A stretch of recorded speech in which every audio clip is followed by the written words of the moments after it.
Perkenalkan, nama saya Nendi Agus Santos Salahi, NIM saya 180305095. Pertama-tama, izinkan saya memperkenalkan apa itu santan. Santan adalah cairan berwarna putih susu yang berasal dari parutan daging kelapa yang diparut dan diperas kemudian disaring. Santan berwujud tidak sembus cahaya dan biasanya digunakan untuk memperkaya dari produk olahan pangan.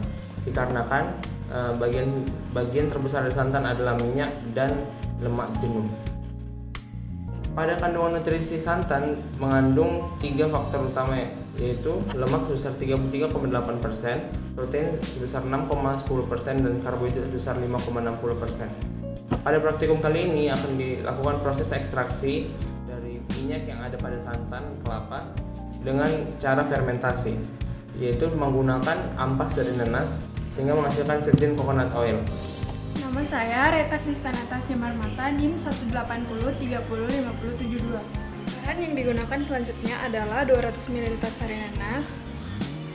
Kenalkan, nama saya Windy Amalia Situmorang, NIM 180305083. Bahan-bahan yang digunakan pada praktikum ini adalah toples kaca, cling wrap. Alat berikutnya yang digunakan pada praktikum kali ini ialah botol air mineral. Botol air mineral yang digunakan pada kali ini adalah berfungsi untuk menampung hasil ekstraksi dari minyak kelapa yang dari santan kelapa menggunakan ampas nanas nantinya.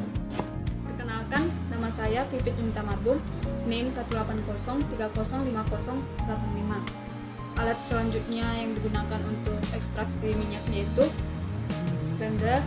Ini digunakan untuk menghancurkan buah nanas supaya lebih halus. Kemudian hand sari ini digunakan untuk menyaring supaya menghasilkan sari nanas.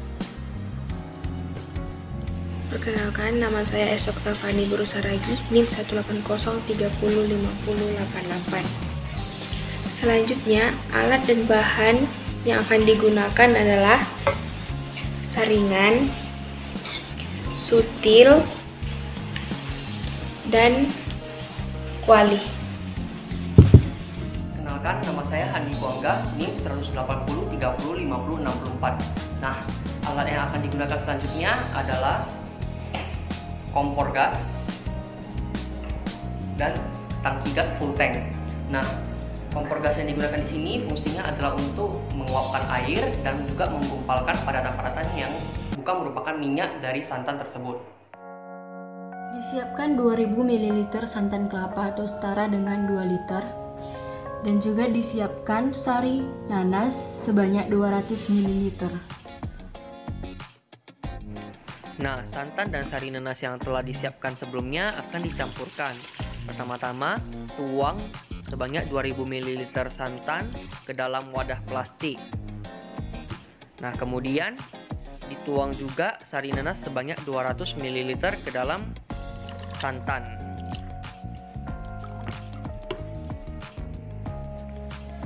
Setelah sari nanas dimasukkan ke dalam santan, selanjutnya diaduk sampai merata. Langkah selanjutnya adalah santan yang sudah dicampur dengan sari nanas kemudian dipindahkan dan dimasukkan ke dalam botol kaca. Setelah santan dimasukkan ke dalam toples kaca, lalu ditutup dengan cling wrap.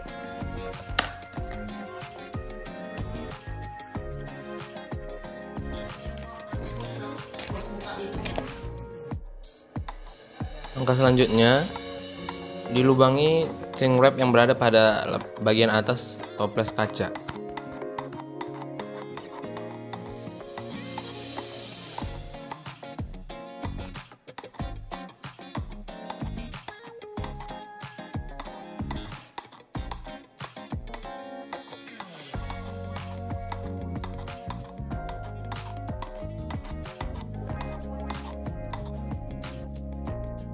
Kemudian dibiarkan santan melaksanakan proses fermentasi selama kurang lebih 24 jam.